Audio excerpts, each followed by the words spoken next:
ফালাউলা নাফারা মিন কুল্লি ফিরকাতিন মিনহুম লিয়াতাফাক্কাহু ফিদ-দ্বীন। মুসলমানেরা, তোমরা তাফাক্কুহ ফিদ-দ্বীন হাসিল করার জন্য বের হয়ে যাও। এই হলো আয়াত তাফাক্কুহ ফিদ-দ্বীন। বাংলা অর্থ হইল ইসলামী শিক্ষা দীক্ষা। আর এই হইল এর সংক্ষিপ্ত ব্যাখ্যা। 3 প্রকার এলিমের নাম ইসলামী শিক্ষা, 3 প্রকার এলিম নিজের জীবনে বাস্তবায়ন করার নাম দীক্ষা।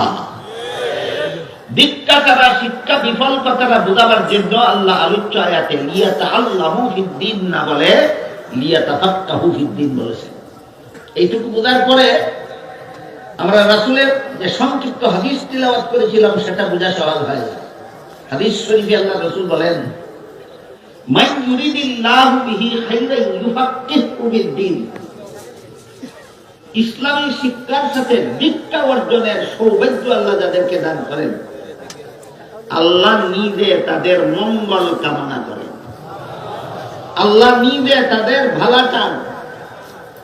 তাহলে ইসলামী